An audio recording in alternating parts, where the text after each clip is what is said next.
Welcome students. आज के इस वीडियो में गेट में जो प्रीवियस ईयर में क्वेश्चंस पूछे गए थे वो 9 क्वेश्चंस हमने लास्ट लेक्चर में डिस्कस किए हैं। बचे हुए 9 क्वेश्चंस और यानी टोटल 18 क्वेश्चंस जो आपसे एलटीआई सिस्टम और कन्वोल्यूशन के कॉन्सेप्ट के बेसिस पे पूछे गए हैं वो हम डिस्कस करेंगे। तो चलिए स्टार्ट करते हैं क्वेश्चन नंबर 10 के साथ। क्वेश्चन 10 आपको गिवन है और discrete time linear shift invariant system has an impulse response Hn with h0 equal to 1, h1 equal to -1 and h2 equal to 2 and 0 otherwise। यानी यहाँ पे जो आपको इम्पल्स रिस्पॉन्स गिवन है वो सिर्फ 3 वैल्यूज पे एग्जिस्ट कर रहा है। कौन कौन सी 3 वैल्यूज पे? 0 पे, 1 पे और 2 पे। और वैल्यूज क्या क्या हैं? 0 पे इसकी वैल्यू 1 है, 1 पे इसकी वैल्यू -1 है और 2 पे इसकी वैल्यू 2 के बराबर है। यानी 0 पे वैल्यू 1 है, यहाँ पे मैंने इसको एरो से रिप्रेजेंट कर दिया। एरो यानी वो 0th वैल्यू को रिप्रेजेंट कर रहा है और बाकी हर जगह उसकी वैल्यू 0 है। साथ में यह भी गिवन है the system is given in input sequence x of n with x0 equal to x2 equal to 1।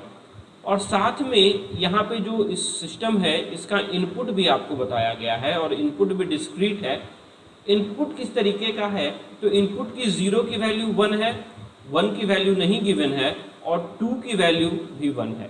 अब कोई भी वैल्यू नहीं गिवन है तो जो अगला स्टेटमेंट लिखा है इन 0 अदरवाइज उसके हिसाब से ये वाली वैल्यू आपकी 0 हो जाएगी। यानी जो इनपुट है x ऑफ n वो कुछ इस तरीके का है कि 0 पे वैल्यू 1 है, 1 पे 0 है, 2 पे 1 है और बाकी हर जगह 0 है। तो यहाँ से यहाँ तक जो स्टेटमेंट गिवन था, इस स्टेटमेंट में आपको 2 इंफॉर्मेशन दिया था, एक इम्पल्स रिस्पॉन्स, दूसरा इनपुट। और यह दिया था कि ये एक एलटीआई सिस्टम है और यह सिस्टम जो है वो डिस्क्रीट टाइम का हो जाएगा, यह आपको बताया गया है।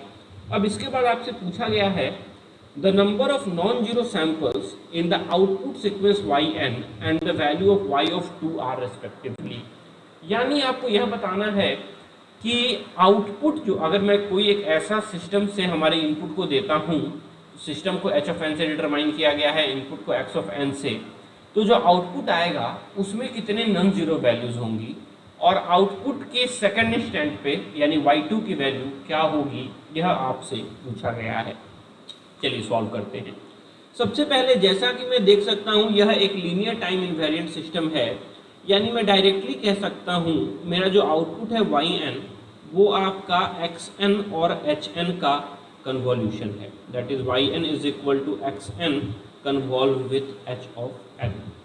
तो अब मैं अगर xn और hn को कन्वॉल्व करके जो रिजल्ट आएगा वो रिजल्ट हमारा आउटपुट होगा, यहाँ तक तो श्योर है।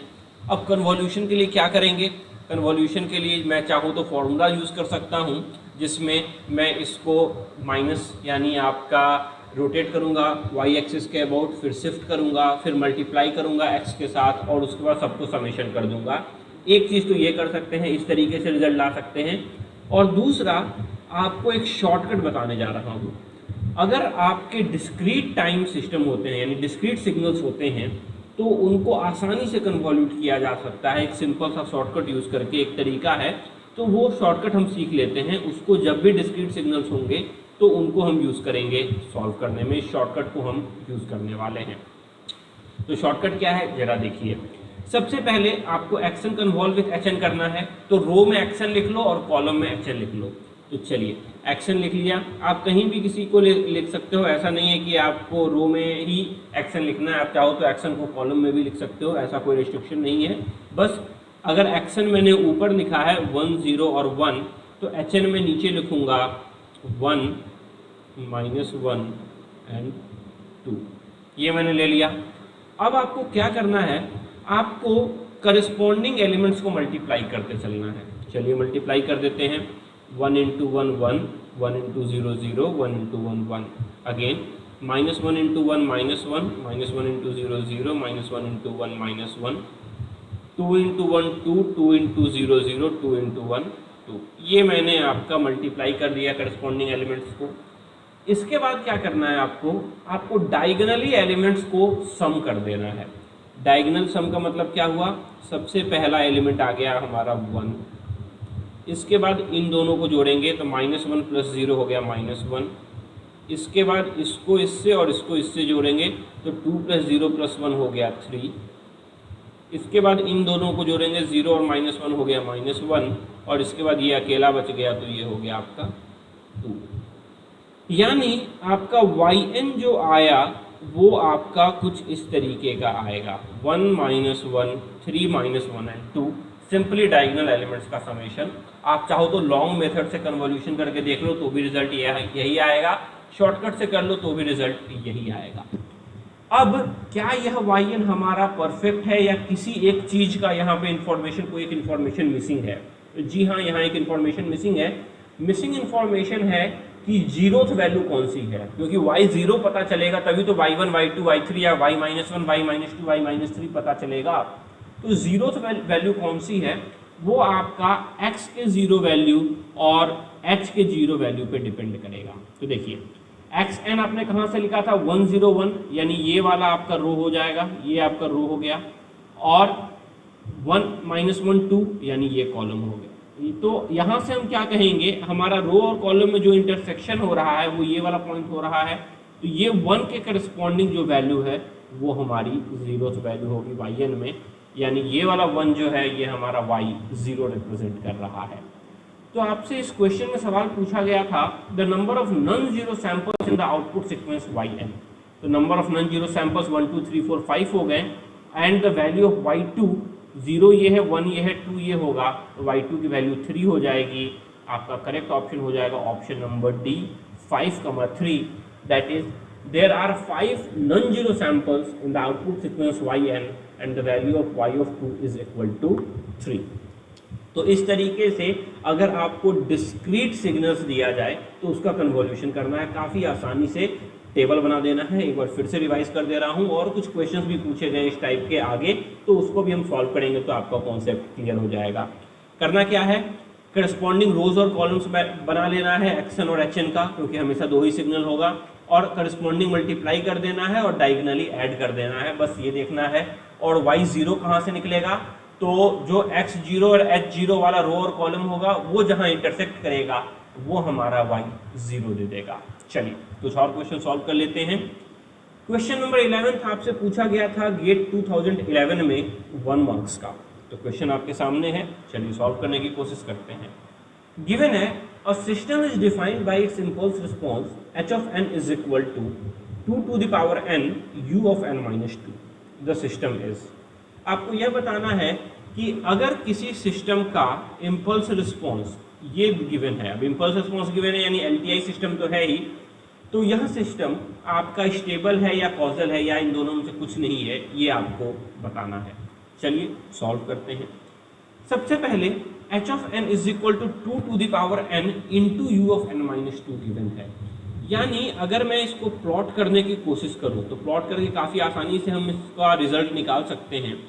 तो 2 to the power n का प्लॉट जो होगा वो कुछ इस तरीके से होगा, -∞ पे 0 और +∞ पे 1 के बराबर में। सिमिलरली अगर मैं u of n minus 2 की प्लॉट की बात करूं, u of n minus 2 आपका कहाँ से कहाँ जाएगा, तो u of n minus 2 का प्लॉट आपका 2 से स्टार्ट होगा,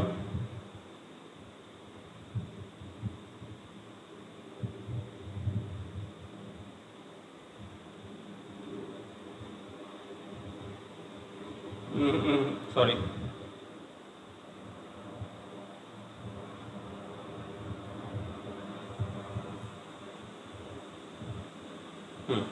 2 से स्टार्ट होगा और ये आपका एज इट इज जाएगा। तो अगर मैं 2 to the power n को u of n minus 2 से मल्टीप्लाई करूं तो हमारा रिजल्ट कैसा आएगा, जैसा कि हम देख सकते हैं लेस देन 2 के लिए इसकी वैल्यू 0 है, लेस देन 2 के लिए u n minus 2 की वैल्यू 0 है, so 0 multiplied by anything is equal to 0। तो हमारी जो वैल्यू आएगी वो सिर्फ 2 से बड़े पे आएगी, हमारी वैल्यू 2 से बड़े पे आएगी, और 2 से बड़े पे हमारी वैल्यू कैसे जाएगी, ऐसे चली जाएगी। तो हमारा जो आउटपुट आएगा वो कुछ इस तरीके का आएगा, जो h of n है वो हमारा कुछ इस तरीके का दिखेगा डिस्क्रीट डोमेन में। यहाँ मैंने कंटिन्यूअस में प्लॉट कर दिया है। चलिए अब हमने यह तो देख लिया, तो यहाँ से मैं क्या कंक्लूड कर सकता हूँ कि क्या यह सिस्टम कॉजल है तो जी हाँ, हम देख सकते हैं एच ऑफ एन जो है वो नेगेटिव साइड एग्जिस्ट ही नहीं करता है, यानी जी हाँ कॉजल तो है। क्या यह सिस्टम आपका स्टेबल है? जी नहीं। एरिया अंडर द कर्व अगर हम देखेंगे तो वो इनफाइनाइट हो जाएगा। तो आप बोलिएगा the given system is causal but it is unstable. यह जो सिस्टम है वो आपका कॉजल तो है मगर वो आपका स्टेबल नहीं है। चलिए, तो इस तरीके से इन क्वेश्चंस को आपको सॉल्व करना था। अगले क्वेश्चन पे चलते हैं। अगला क्वेश्चन आपके सामने गिवन है, यह आपसे पूछा गया था गेट 2012 में 2 मार्क्स का क्वेश्चन है। Let y of n denote the convolution of hn and gn where hn is equal to 1/2 whole to the power n un and gn is a causal sequence। Given है कि gn causal है और indirectly आपको यह भी बताया गया है कि hn भी कॉजल है। क्यों? क्योंकि un से मल्टीप्लाई कर दिया गया है, दोनों यानी कॉजल सिस्टम है आपके। साथ में आपको यह गिवन है if y0 equal to 1, y0 की वैल्यू गिवन है, एंड y1 यानी आउटपुट के 0th और 1th की वैल्यू गिवन है। आपसे पूछा गया है जो इनपुट है gn उसके फर्स्ट वैल्यू यानी g1 की वैल्यू क्या होगी, यह आपसे पूछा गया है। तो जैसा कि आप देख सकते हो यहाँ बात n डोमेन में हो रही है, यानी डिस्क्रिटाइज डोमेन में है। तो डिस्क्रीट डोमेन में जो आउटपुट y होगा वो x, यहाँ पे h और g का आपका कन्वॉल्यूशन होगा, क्योंकि h जो है वो आपका इम्पल्स रिस्पॉन्स है और g जो है वो आपका इनपुट है। तो यहाँ से हम क्या कह सकते हैं कि जो हमारा आउटपुट yn होगा वो मैं hn और gn का कन्वॉल्यूशन करके रिजल्ट लाऊंगा। तो सबसे पहले कन्वॉल्यूशन में वैल्यू रख लेते हैं। तो h0 की वैल्यू क्या होगी? h0 की वैल्यू यानी n की जगह अगर मैं 0 बैठाऊंगा तो 1/2 to the power 0 1 and u0 is equal to 1, तो h0 की वैल्यू 1 हो जाएगी। सिमिलरली अगर h1 की वैल्यू बैठाऊंगा तो 1/2 to the power 1 that is half into 1 will be equal to half.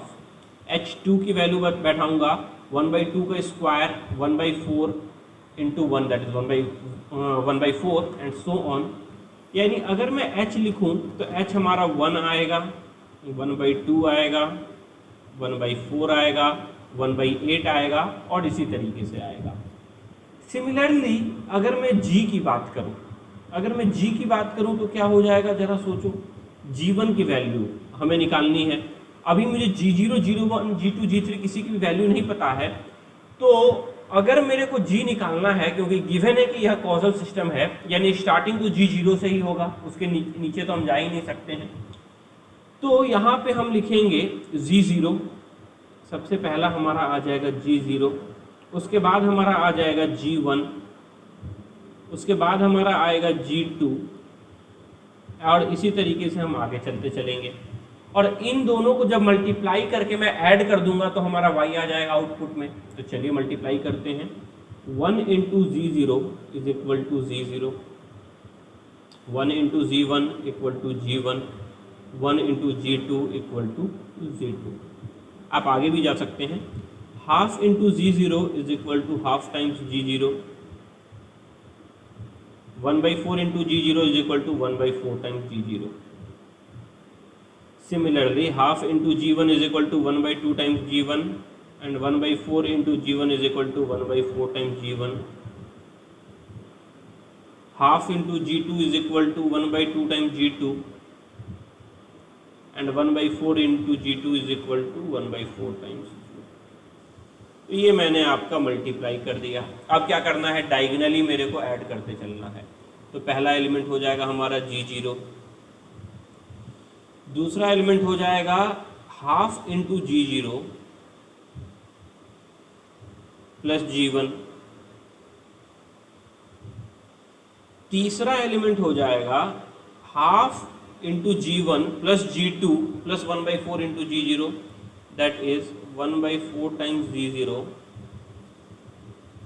Plus 1/2 times g1 plus g2 and so on. आगे हम बढ़ते चलेंगे। तो ये हमारा क्या आएगा, ये हमारी yn की वैल्यू आएगी। अब क्वेश्चन में क्या गिवन है, क्वेश्चन में y0 और y1 की वैल्यू गिवन है।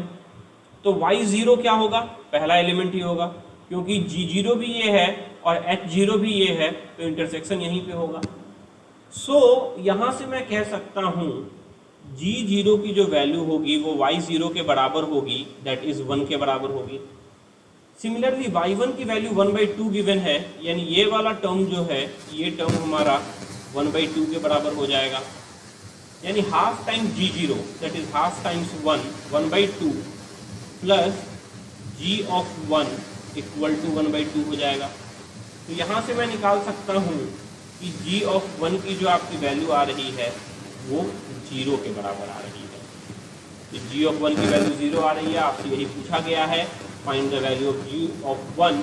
तो आप यहीं से आंसर बता सकते हो, आपको g2 निकालने की जरूरत भी नहीं है, आप यहीं से डायरेक्ट कह सकते हो कि आपका करेक्ट आंसर होगा ऑप्शन नंबर ए, 0 के बराबर।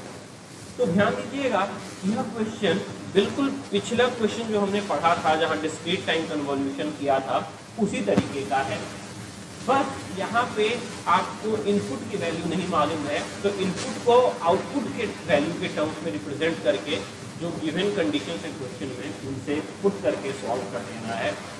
तो अगर आपको यह कन्वॉल्यूशन का शॉर्टकट पता है तो आप काफ़ी आसानी से इन टाइप के क्वेश्चन को सॉल्व करके इनका रिजल्ट ला सकते हैं। चलिए अगले सवाल पे चलते हैं। अगला सवाल आपसे गेट 2014 में पूछा गया था 1 मार्क्स का।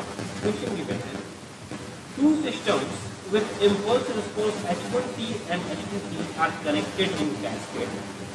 The overall impulse response of the cascaded system is given as।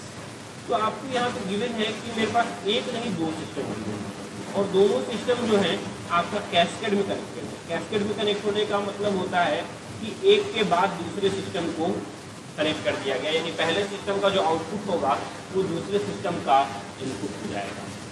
तो पहला सिस्टम का जो मेरा इम्पल्स रिस्पॉन्स है वो h1t है, दूसरे का इम्पल्स रिस्पॉन्स h2t है, और h1t का जो आउटपुट होगा वो h2t का इनपुट हो जाएगा। तो चलिए जरा देखते हैं, बोला गया है कि ओवरऑल इम्पल्स रिस्पॉन्स क्या हो जाएगा, यानी अगर मैं इन बॉक्स से दोनों बॉक्स को एक सिंगल बॉक्स से रिप्लेस करना चाहूँ, इन दोनों बॉक्स को मैं एक सिंगल बॉक्स से रिप्लेस करना चाहूँ, तो वहाँ सिंगल बॉक्स की जगह मैं क्या लिखूंगा, यह आपसे पूछा गया है।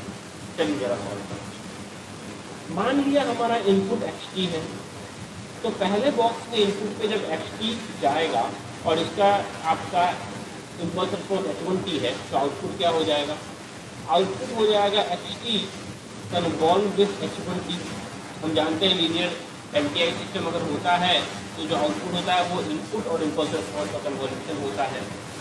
अब ये जो दूसरा बॉक्स है, दूसरा सिस्टम है, तो इसका इनपुट है xt कन्वॉल्व विथ h1t और उसका इम्पल्स रिस्पॉन्स h2t है, तो आउटपुट क्या हो जाएगा, आउटपुट आपका हो जाएगा x of t convolve with h1t convolve with h2t के बराबर। तो ये हमारा फाइनल आउटपुट हो गया। अब अगर मैं इन दोनों बॉक्स को एक सिंगल बॉक्स की तरफ देखूं तो हमारा इनपुट x ऑफ t है और हमारा आउटपुट कुछ ऐसा आना चाहिए, x of t convolve with h1t convolve with h2t, यानी उसका जो इम्पल्स रिस्पॉन्स होना चाहिए वो क्या होना चाहिए, h1t कन्वॉल्व विथ h2t के बराबर होना चाहिए, तभी तो फाइनल रिजल्ट तीनों का कन्वॉल्यूशन होगा। तो यहाँ से हमारा आंसर होगा correct option is option number C, convolution of h1t and h2t। तो ये बहुत इंपॉर्टेंट नोट पॉइंट भी है, तो इसको नोट डाउन कर लीजिए आप अपने नोट्स कॉपी में स्टार मार्क करके, कि अगर दो सिस्टम को आप कैस्केड करते हो यानी एक दूसरे के बाद प्लेस करते हो, तो जो ओवरऑल इम्पल्स रिस्पॉन्स होता है वो इन दोनों के कन्वॉल्यूशन के बराबर होता है। और अगर मैं पूछूँ ओवरऑल ट्रांसफर फंक्शन, तो ओवरऑल ट्रांसफर फंक्शन दोनों के इंडिविजुअल ट्रांसफर फंक्शन के मल्टीप्लिकेशन के बराबर हो जाता है, because convolution in one domain results to multiplication in another domain. इस डोमेन में मैं कन्वॉल्व कर रहा हूँ टाइम डोमेन में, तो जब मैं फ्रीक्वेंसी डोमेन में जाऊँगा यानी ट्रांसफर फंक्शन निकालूंगा तो हमारा रिजल्ट आपका मल्टीप्लिकेशन हो जाएगा। चलिए अगले सवाल पे चलते हैं। अगला सवाल आपसे गेट 2014 में पूछा गया था 2 नंबर का।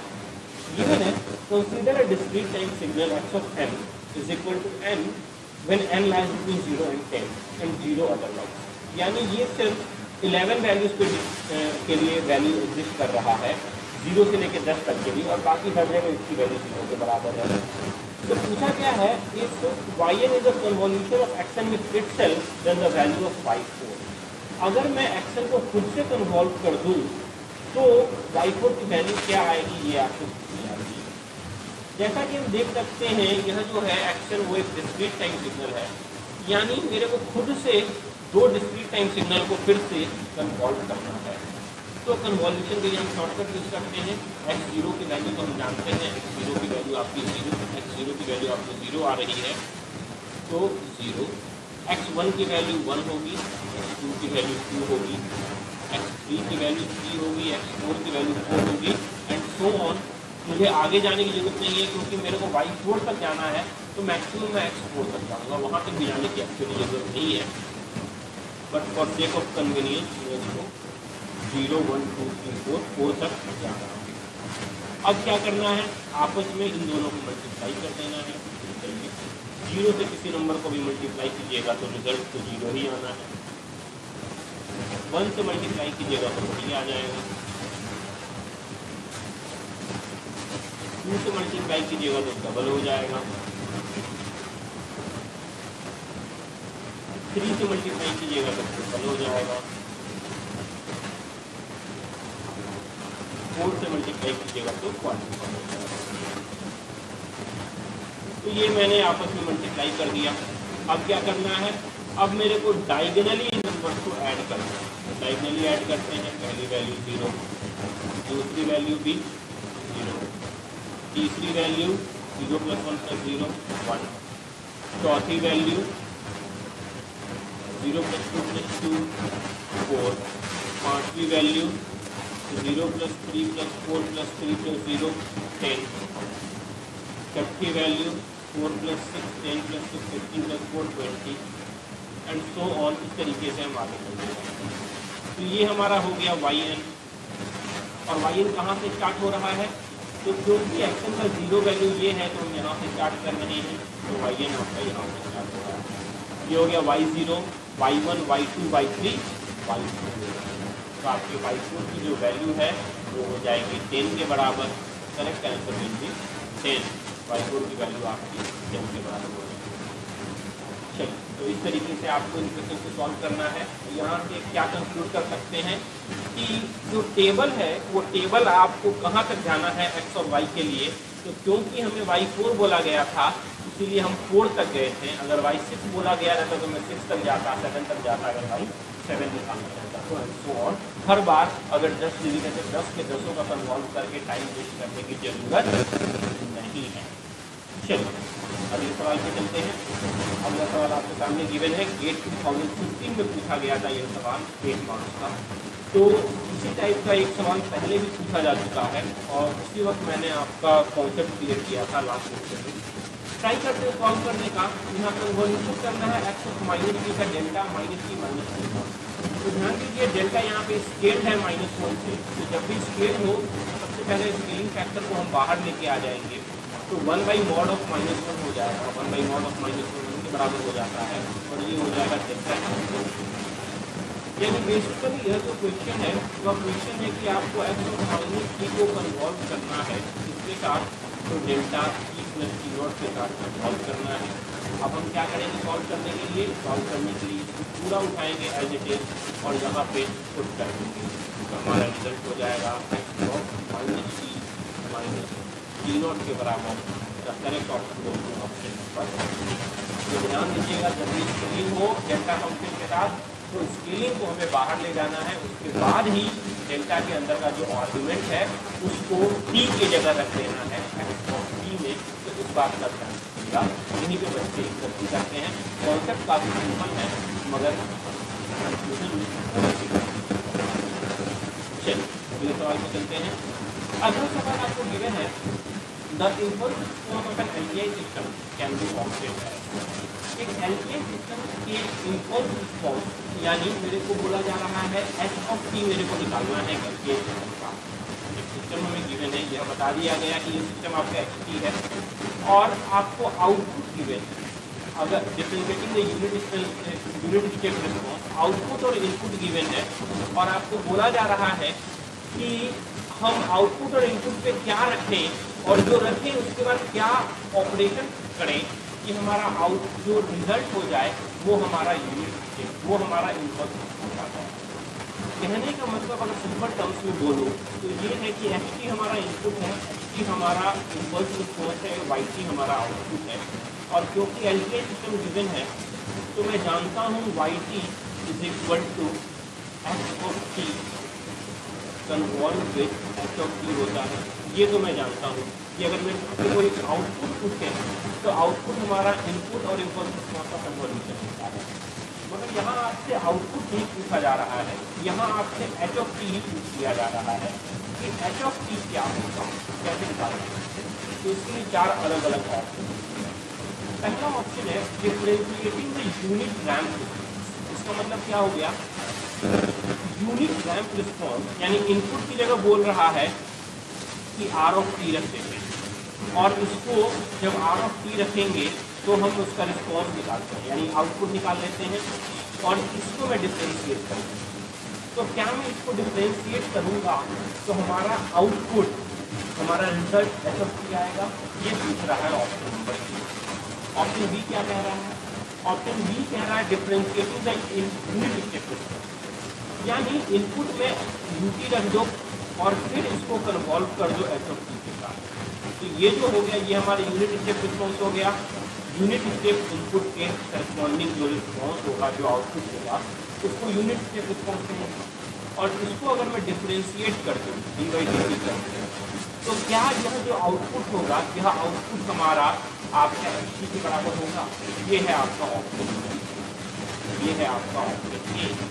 ऑप्शन सी क्या बोल रहा है, ऑप्शन सी बोल रहा है इंटीग्रेटिंग द यूनिट रैंप यानी इस पार्ट को इंटीग्रेट अगर मैं कर दूँ यानी integration of R T convolve with H T कर दूँ तो क्या हमारा रिजल्ट आपका एच टी देगा। और ऑप्शन डी बोल रहा है integrating the unit step response यानी अगर मैं you T convolve with H T को इंटीग्रेट कर दूँ तो क्या हमारा आउटपुट आपका इन सिंपल वर्ड ये जो चार ऑप्शन आपको दिए हैं ए बी सी डी, इनको मैंने मैथमेटिकल टर्म्स में लिखा और ये समझना बहुत ज़रूरी है किस तरीके से लिखा। सबसे पहले इसमें तीन पार्ट थे हर एक option, differentiating, unit ramp and response. जो यूनिट रैंप हो गया आपका इनपुट, रिस्पॉन्स यानी input multiplied with the impulse response R T into H T यानी आउटपुट, आउटपुट आ गया हमारा ये और उसको डिफरेंशिएट, ये हमारा बिट है। Similarly differentiating the unit step हो गया इनपुट और रिस्पॉन्स हो गया unit step multiply convolve with the impulse response and option C और डी हो गया हमारा। तो आपसे ये बोला जा रहा है कि अगर मैं ये चारों ए बी सी डी को इवेल्युएट करूं तो कौन से केस में हमारा जो आउटपुट होगा वो एच ऑफ टी के बराबर आ जाएगा, क्योंकि आउटपुट में हमें क्या चाहिए, the impulse response of n ampere. तो जैसा कि मैं आपको प्रीवियस लेक्चर में बता चुका हूँ जब मैं कन्वॉल्यूशन पढ़ा रहा था कि अगर आप किसी भी सिस्टम को यूनिट इम्पल्स के साथ कन्वॉल्व करते हो तो बेसिकली आप उसको इंटीग्रेट कर देते हो माइनस जीरो से लेकर टी में, क्योंकि यूनिट स्टेप है। यानी इस फंक्शन को ऑप्शन बी को मैं कुछ ऐसा लिख सकता हूँ D by D T of integration zero से T H of T D T, H of T D T, इसको हम इंटीग्रेट करके लिखा है। और जैसा कि हम जानते हैं इंटीग्रेशन और डिफरेंशिएशन एक दूसरे को कैंसिल कर देता है तो यहाँ से हमारा जो रिजल्ट आ जाएगा वो आ जाएगा एच ऑफ टी, जो कि रिक्वायर्ड रिजल्ट है, यानी जो correct option will be option number B, differentiating the unit step response. फिर से समझा रहा हूँ क्योंकि जनरली बच्चे क्या करते हैं, इन क्वेश्चंस को याद करके चले जाते हैं और वहाँ पे गलती हो जाती है। तो आपको इसे याद करने की जरूरत नहीं है, सिंपल सा एक छोटे से लॉजिक से अगर समझने की कोशिश करें तो समझ सकते हैं। स्टेटमेंट में तीन टर्म्स गिवन है, डिफरेंशिएशन तो इसीलिए मैंने यहाँ यूज कर दिया D by D T, unit step इसीलिए इनपुट हो गया U of T, and response, response यानी आउटपुट। अब आउटपुट वाई टी क्या होता है, input convolve with impulse response, इसीलिए U T convolve with H T कर दिया तो ये हमारा आउटपुट हो गया और आउटपुट को हमने डिफरेंशिएट कर दिया। तो इस तरीके से मैंने इस इंफॉर्मेशन को मैथमेटिकली लिख लिया। अब हमने प्रीवियस लेक्चर में पढ़ा है और उसका डेरिवेशन भी देखा है कि अगर हम यूनिट स्टेप से किसी को कन्वॉल्व करते हैं, इसका मतलब सिंपल सा होता है कि उस फंक्शन को हम इंटीग्रेट कर दे रहे हैं 0 से t में, और हम यह जानते हैं इंटीग्रेशन और डिफरेंशिएशन एक दूसरे को कैंसिल कर देते हैं, इसीलिए रिजल्ट यहाँ से h ऑफ t यानी इम्पल्स रिस्पॉन्स आ जाएगा। तो इस तरीके से आपको इस क्वेश्चन को सॉल्व करना था। चलिए अगले सवाल पे चलते हैं। अगला सवाल आपसे गेट 2017 में पूछा गया है 2 नंबर का। जो क्वेश्चन है वो है two discrete time signal x of n and h of n are both non-zero only for n equal to 0, 1 and 2 and 0 otherwise। यानी यह जो आपके x of n और h of n है वो सिर्फ 3 वैल्यू के लिए एग्जिस्ट कर रहे हैं, 0, 1 और 2 के लिए, और बाकी हर जगह 0 हैं। साथ में आपको x की वैल्यू भी गिवन है 1 to 1 और h की सिर्फ एक वैल्यू गिवन है h0 इज इक्वल टू 1 के बराबर में। अब इसके बाद है let y of n be the linear convolution of xn and hn। यानी y ऑफ n आपको ये भी दे दिया कि y ऑफ n जो है वो कन्वोल्यूशन होने वाला है, और हम जानते हैं कि डिस्क्रीट टाइम सिग्नल का कन्वोल्यूशन तो हम शॉर्टकट से काफ़ी आसानी से कर सकते हैं। तो जरा y ऑफ n लिखने की कोशिश करते हैं। एक साइड xn लिखेंगे तो x0 की वैल्यू 1 है, x1 की वैल्यू 2 है और x2 की वैल्यू 1 है। दूसरे साइड hn लिखेंगे, h0 की वैल्यू 1 है, h1 की वैल्यू मुझे मालूम नहीं तो उसे x लिख लेते हैं, और h2 की वैल्यू भी मुझे मालूम नहीं तो उसे y लिख लेते हैं। x और y बस इसलिए लिखा है ताकि लिखने में आसानी हो, आप चाहो तो h1 और h2 लिख लो, कोई दिक्कत नहीं है। अब हमें इन दोनों को कन्वॉल्व कर देना है, और जो कन्वॉल्व करके हमारा रिजल्ट आएगा वो रिजल्ट हमारा yn दे देगा। तो जरा कन्वॉल्यूशन के लिए क्या करते हैं, आपस में मल्टीप्लाई कर देते हैं। सबसे पहले ये हो जाएगा 1 2 1, ये हो जाएगा x into 1x 2x x, ये हो जाएगा y 2y एंड y। अब यहाँ से मेरे को कन्वॉल्यूशन के लिए क्या करना पड़ेगा, yn निकालने के लिए डायगोनली इन नंबर्स को मुझे ऐड करना पड़ेगा। सो yn की value 1, then 2 plus x, then y plus 1 plus 2x, then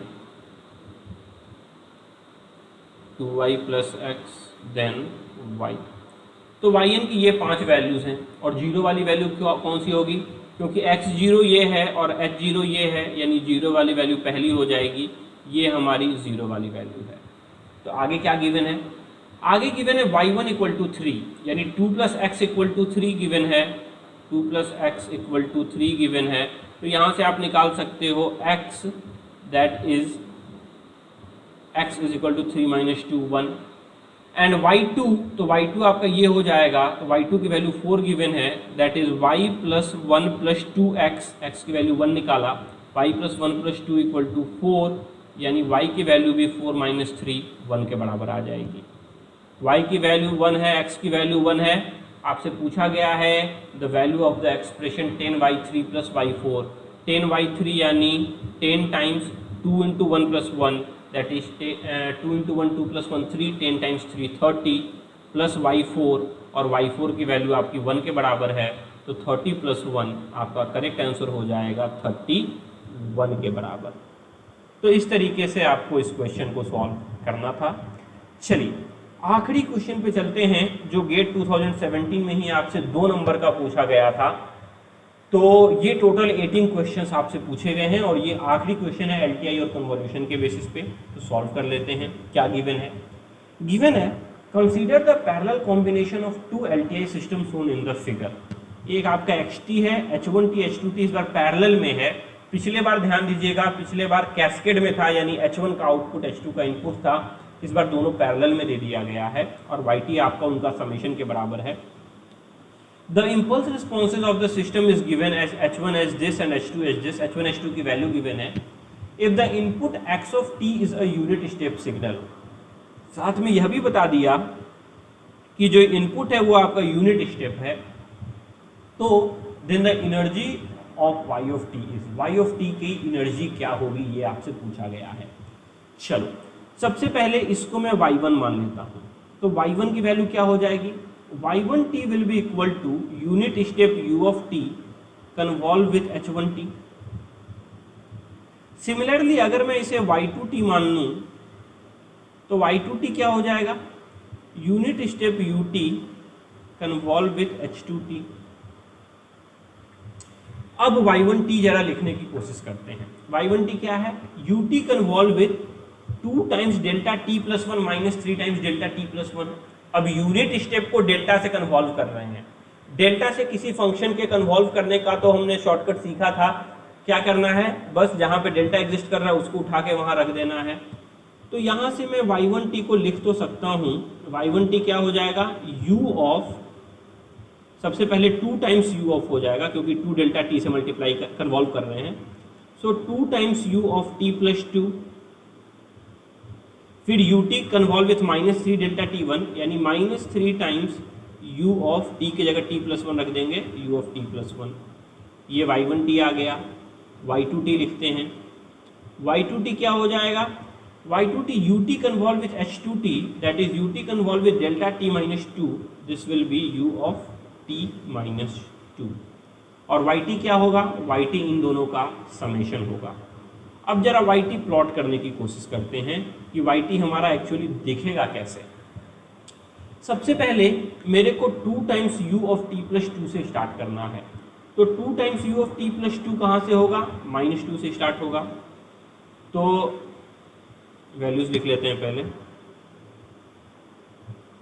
minus 2, minus 1, 0, 1, 2 and so on, 3 and so on. ठीक है, चलिए अब आपका स्टार्ट करते हैं 2 times u of t plus 2, यानी वो माइनस 2 से स्टार्ट होगा और माइनस 2 पे उसकी वैल्यू कितने के बराबर होगी, 2 के बराबर होगी। कहाँ तक जाएगा, वो माइनस 1 तक जाएगा। माइनस 1 पे जाके माइनस 3 टाइम्स यानी नीचे आ जाएगा। माइनस 1 पे कहाँ तक नीचे आएगा, वो माइनस 1, क्योंकि प्लस 2 था ऊपर में पहले वैल्यू 2 था, अब 2 माइनस 3 कर देंगे तो माइनस 1 हो जाएगा। और अब वो माइनस 1 पे आगे जाएगा, कहाँ तक जाएगा, t माइनस 2 यानी t प्लस 2 तक जाएगा। और यहाँ पे वो आपका फिर से ऐड हो जाएगा प्लस 1 यानी उसकी वैल्यू आपकी 0 हो जाएगी। तो ये आपका कुछ yt बन गया। अब सवाल क्या पूछा गया है, सवाल पूछा गया है if the input of x of t is a unit step signal then the energy of yt is, yt का एनर्जी क्या होगा। जरा ध्यान दीजिएगा, ये जो मैंने प्लॉट किया ये तो हमारा yt हो गया। एनर्जी क्या होता है, एनर्जी होगा area under the square of the curve, यानी इसको अगर मैं स्क्वायर कर दूं और उसके अंदर जो एरिया निकलेगा वो हमारा हो जाएगा आपका एनर्जी। तो सबसे पहले एक रेक्टेंगल हमारा ये है, तो इसको अगर स्क्वायर करेंगे तो 2 4 हो जाएगा और विड्थ तो सेम रहेगा, विड्थ 1 के बराबर 4 इंटू 1 यहाँ से आ जाएगा। दूसरा रेक्टेंगल हमारा यह है और इसका विड्थ आपका 3 है, विड्थ तो सेम रहेगा, प्लस में 3, माइनस 1 से लेकर प्लस 2 में 3, और ये माइनस 1 है, माइनस 1 का स्क्वायर प्लस 1 हो जाएगा, तो 3 इंटू 1 3, तो आपका आंसर 4 प्लस 3 दैट इज 7 के बराबर हो जाएगा। क्योंकि एनर्जी निकालने के लिए हम सिग्नल को स्क्वायर करते हैं, इसलिए माइनस 1 भी प्लस 1 हो गया और 2 आपका 4 हो गया। That's why 4 into 1 plus 3 into 1, यहाँ पे 3 विड्थ है और यहाँ पे 4 आपका हाइट हो जाएगा। तो इस तरीके से इसका जो करेक्ट आंसर होगा the energy of the signal will be equal to 7 आपको सॉल्व करना था। तो यहाँ मैंने टोटल 18 क्वेश्चन जो आपसे पूछे गए थे वो कंप्लीट कर दिया। अब अगला लेक्चर हम सिग्नल सिस्टम के डेप्थ में चलेंगे। अब हम स्टार्ट करेंगे फूरियर सीरीज से। सबसे पहले फूरियर सीरीज करेंगे, फिर फूरियर ट्रांसफॉर्म करेंगे, फिर लैप्लास ट्रांसफॉर्म करेंगे एंड सो ऑन, आगे बढ़ते चलेंगे। तो नेक्स्ट लेक्चर में हम फूरियर सीरीज की बात करेंगे। तो फिर आज का लेक्चर यहाँ पर एंड करते हैं, तब तक के लिए गुड डे।